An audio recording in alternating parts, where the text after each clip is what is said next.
koutou katoa, ko Sarah toku ingoa. I hope everyone has had a lovely holiday break and that we're now ready into and well into term three. Welcome back to our PD sessions for this term. We have four lined up and two of which are on the science of learning, which obviously I start with today. We'll just kick into it. Today's session is about the science of learning, and we're just focusing in on attention and memory because they're quite linked. Today's session is basically about looking at students' attention and memory and how can we engage them better. I'll just get started with a wee karakia. E te hui whai a te mā tauranga kia mārama, kia whai taki ngā mahi katoa, tū maia, tū kaha, aroha atu, aroha mai, tātou ia tātou katoa. So the science of learning, well, what is the science of learning? The science of learning is an interdisciplinary area of study that investigates the processes of human learning. And I stole this beautiful picture from something that Dr. Nina Hood has put out on the science of learning. So feel free to look up what she's done. I'm going to link it into this week's email so you can have that. But she talks a lot around the science of learning, and it's basically around how we piece together students' brains, how we get new information into their brains. So we watch how that happens in the process of looking at previous knowledge, i.e. Taking what's already known, or this is the foundation that's already inside them, and then we bring new elements of knowledge into that, and hopefully they slowly fall into place, and then we get a very much more complete triangle as we teach them these processes. And being that biology is such a dense topic, it's a really easy one to necessarily incorporate the science of learning into the way we teach it. So what does the science of learning sort of incorporate? Some of the features of science of learning, and it sort of features as well alongside explicit teaching. But the science of learning is about looking at retrieval practice, which we've already talked about with explicit teaching. Spaced practice, so thinking about slowly releasing autonomy to students and spacing out that learning over time. So they might have a lot more support in the beginning and then slowly bringing in more and more new information. Elaboration, how do they elaborate and how do we help them understand something through elaboration? So connecting the dots a bit more by using analogies and explaining ideas. Dual coding, so using different forms of symbols, text, whatever, to be able to, or visuals, to be able to convey an idea. Interleaving, being able to vary subjects and questions while studying, so mixing topics together, and that's that linking, which we often talk about as part of NCEA. And desirable difficulty, so obviously allowing students to have a little bit more cognitive load progressively as they get more and more capable, they then desire that more difficult concept, or tasks. And then obviously feedback that is applied at the right time, so timely feedback that occurs, as they're progressing through their learning. You might give a lot at the beginning and then slowly ease off as they develop more skill. So there's a lot in the science of learning, and it's essentially about this bit in the middle where we are connecting the dots in a student's mind and allowing them to build an understanding about a topic. And we as teachers sort of hopefully teach knowing what's going on in the background of a student's mind. So how does memory work? So let's look at attention and memory. We're just going to focus in on attention and memory today, because obviously science of learning is huge and we just want to look at that. So how memory works is we've got this sensory input, and the attention is gained from a person. I'm intrigued by something, and then our working memory starts to process it. So this is where the processing might occur. And inside that, there might be new stimuli that has occurred that's meant that my working memory is now working. So I've seen a picture of something interesting, an organism that I've never seen before. It's a new stimuli. And therefore, I look back on any piece of information, I retrieve a memory to be able to manipulate that. And it might look like a previous organism, for example. And so I start to do something called encode. I start encoding that into long-term memory as I learn this piece of information. Oh, it's an organism that's it's similar to a dolphin, but it's different to a shark and it's somewhere in the middle, and we're not actually sure.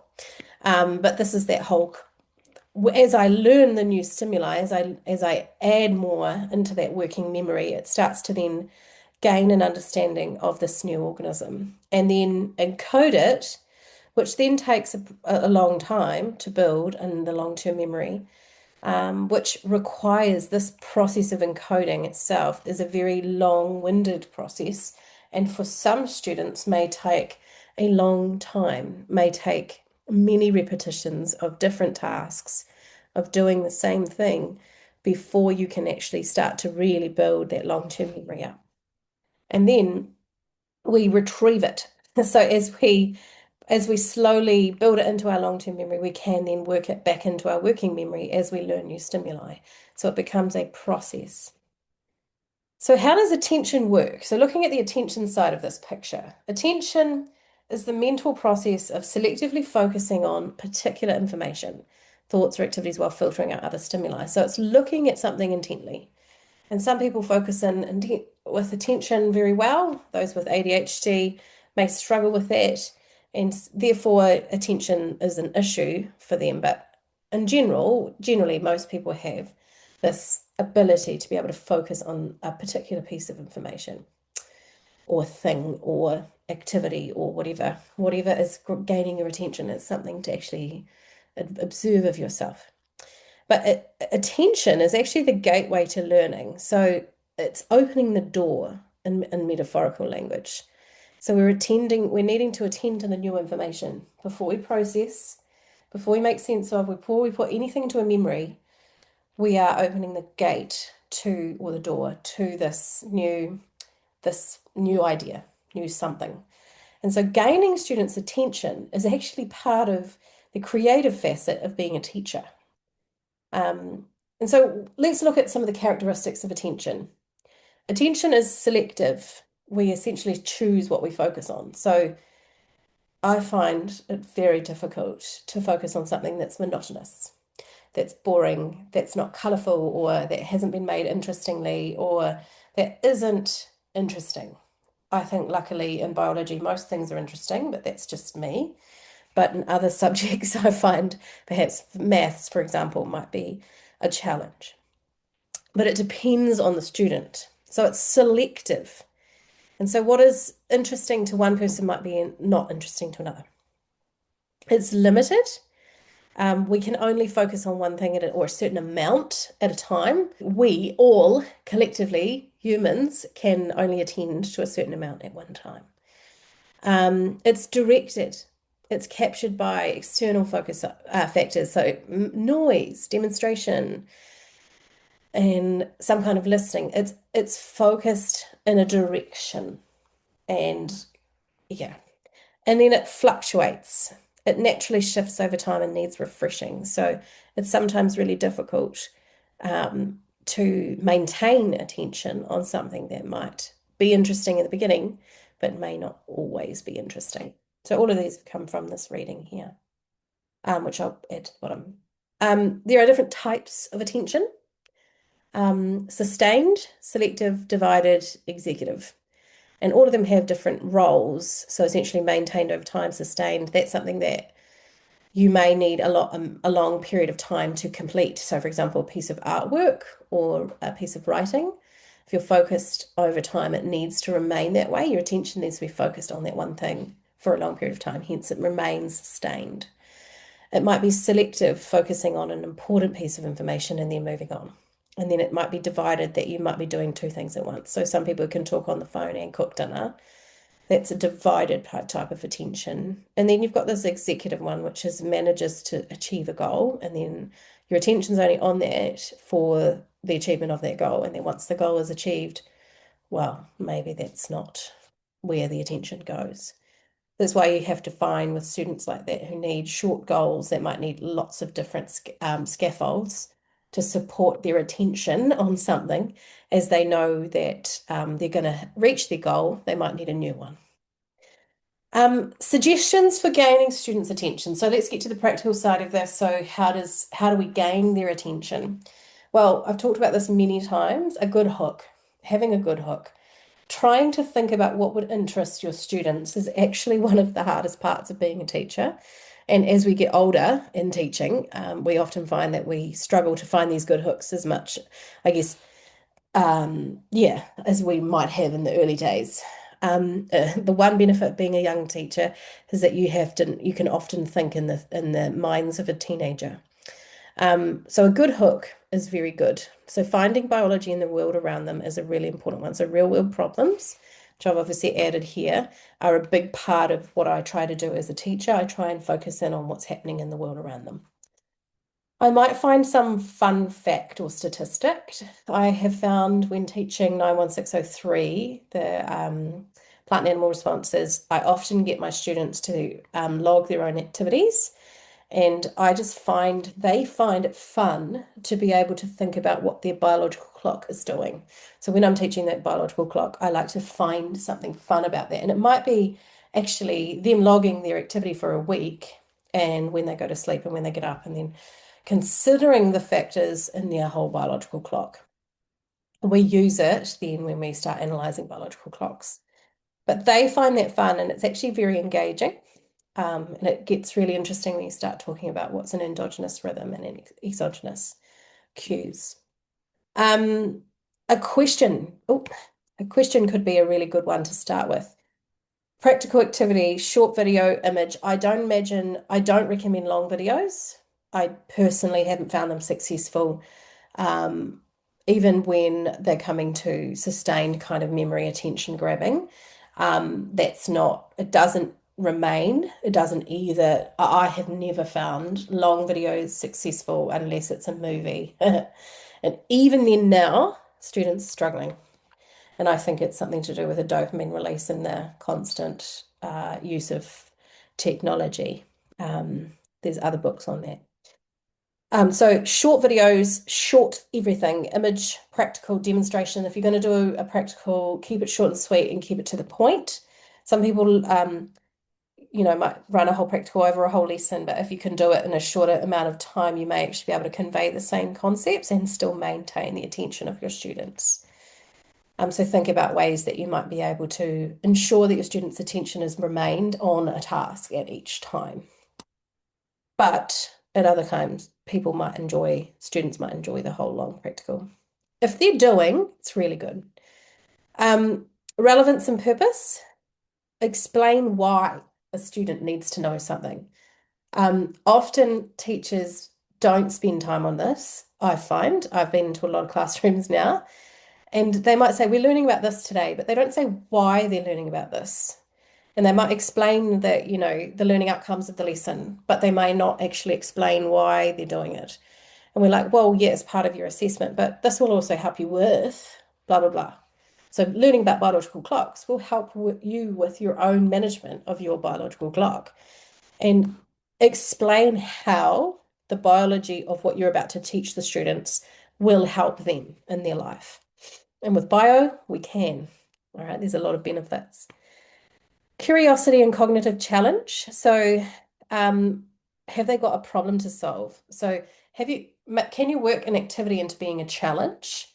Can you make them predict something or identify a pattern, or is there something that you can help them solve that they become then interested in and they then want to solve?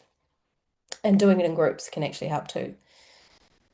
Changing things up, make sure you have variety. You're not doing the same thing for the whole lesson.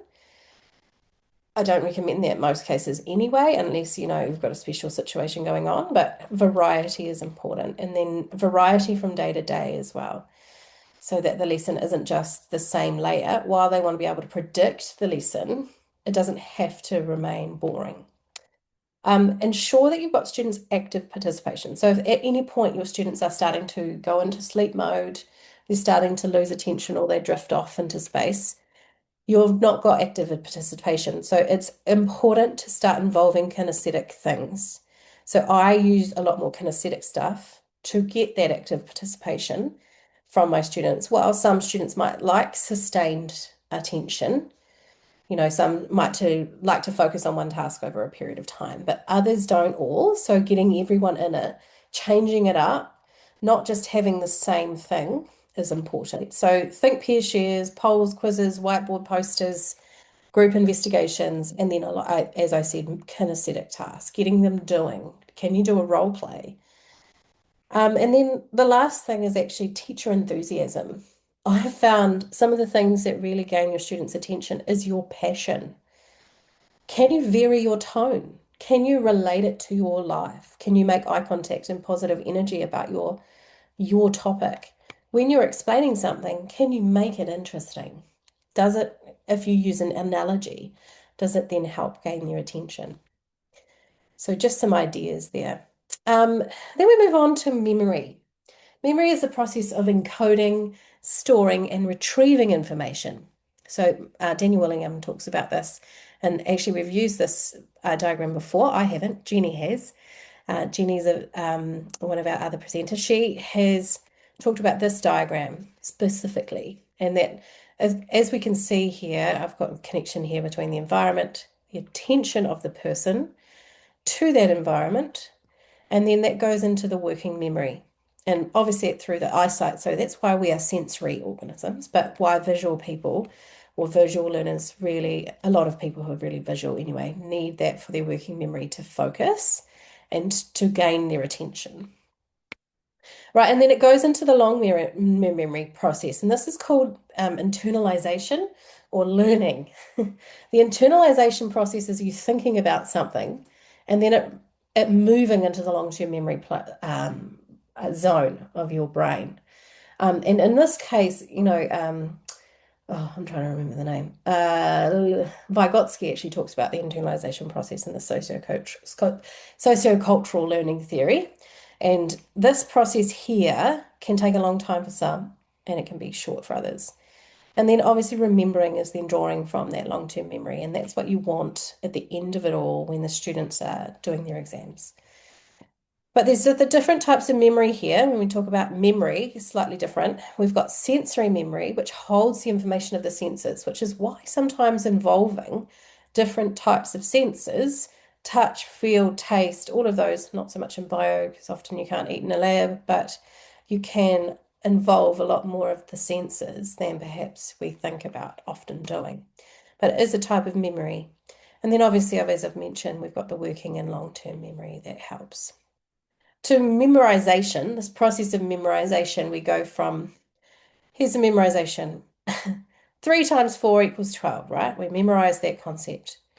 We use it when John has 3 baskets and there are 4 balls in each basket. How many balls does John have? We retrieve that knowledge. Oh, 3 times 4, therefore it's 12. So John has 12. And then it becomes mastery when we can start to transfer it, when we use that multiplication routine in a range of complex maths problems. So we start to use this learning trajectory once we can now use the information and apply it to other things, and it becomes transferred. So to reinforce learning, we recommend this one, attention, that we understand attention is limited. We need to reduce distractions and avoid too much information at once. I'm going to do a worked example of this directly after this slide so you can have a look at that, what that looks like. And then working memory is small. So break up lessons into small manageable chunks. So each lesson should be small manageable chunks. And it actually can be for you as well as a teacher. You don't have to overload your students with all the information at once. You can break down each lesson with a slideshow for each lesson.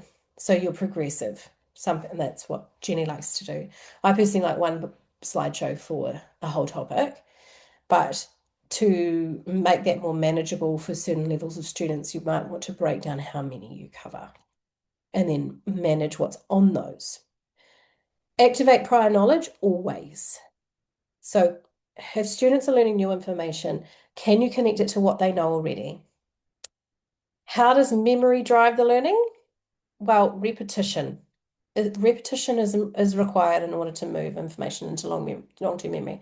So I recommend not only teaching content to students, but also allowing them to have lots of activities and tasks and learning methods. I often do lots of things like writing out terms over periods of time or making flashcards and actually giving students time to learn them, like going outside in a pair and practicing that vocabulary. But if they're not repeating the information, writing out their notes again, or doing something, I personally like to write out notes because that's how I remember, but other people might need other forms. So lots of repetition, and you can make it gamified, you can make it interesting, but repetition drives it into the long-term memory, and you need to get that home to your students with their study skills. And then retrieval practice. Can they recall? So have you got lots of low stakes questioning going on in the class or quizzing that happens once a week or twice a week? Have you got activities where students have to recall that information so it then becomes retained? So just looking at an example, this is Jenny's example. Can I show you? So she's a low ability Year 12 biology class, and they've been, they've struggled at times. And so she's broken it down. She's broken down the cell membrane. So she did a lesson on cell membranes, and notice that when she teaches it, she has it in order here. I like this. So she teaches, lesson 5 might be about cell membranes, and therefore, what's her kaupapa? Describing the structure of the cell membranes and explaining why they're important. So that might be the lesson of the day. And then the kupu. So notice this slide here is very important. Not so new terms, selectively permeable, lipids. So these are terms perhaps what her students might have seen before. And notice that she's even broken up the prefixes, hydro and the bi, which obviously would be important because some students might actually know what those words are or those partial pieces of words, and therefore can apply them in a new context. So drawing from the not so new, she can then go through these with her students and then add the new. And these might be her terms for the week or whatever that she might then focus on repeating with her students. But notice that it's become the first part of her lesson. She starts with the vocabulary. I'm going to share this slide with everybody if anyone's wondering. And then the key features of the cell membrane might be these features, right? She'll go through a list of some of the features and then go through a diagram. And this is where she might bring in and the new ideas of the lipid bilayer and then the hydrophilic head and the hydrophobic tail. So she might go through into the detail of, oh, here's the red blood cell, here's the cell membrane, and here's the broken up phospholipid bilayer. And so she's got one layer here that she's now showing the progression. And notice the visual elements in the slides, easy to understand. I'm sure this is not new to you all, but notice the inclusion of detailed explanations of terms and then not too much information on slides. So notice that when those slides have been delivered, she's not overwhelming the students. And then she does a little check activity. So notice it's literally like three slides of information and then a check activity, which then is followed up with another one. So just 2 multiple choice questions, real quick, getting her students to retrieve that information. Can they remember anything they've just learned? And then they do an activity. So changing it up, they make a model of the phospholipid, and then they will even draw, this might be a glue-in worksheet. So they can make that model and then they can do the glue-in worksheet, and then they can see how you've got your proteins in there. And then she might show them another model, a video of the cell membrane in action. And this obviously is a bit more detailed than these 2D pages, but then she might do summary notes for repetition. Now, this is important for repetition of that information she's just learned. And this is obviously for a low ability class, so they really need lots of scaffolding and lots of time and slides on each slide. And then they might complete the worksheet and then they glue it into their book. And then they keep all the kupu in their book for the rest of the week and they work on it progressively repeating that information on a different page, on a different um, piece of work. And then this is the extra for extra expert. So she then might apply the new learning to a context in the case of cystic fibrosis. So she can show them what it looks like in context. That's Jenny's example. I've popped that in there. So a couple of readings for this week. I've popped in Critical and Creative Thinking Still Essential in the Age of AI. This is just something I read a couple of weeks ago and I thought it was really interesting. So feel free to read it. And it's sort of talking a little bit about how critical thinking is coming in in the age of AI and we need it. Dean's for Impact, The Science of Learning. This is a very easy read. And then the last one, Daniel Willingham. This is actually a book, and it's just more of a recommended reading if you wanted to read it. Why Students Don't Like School.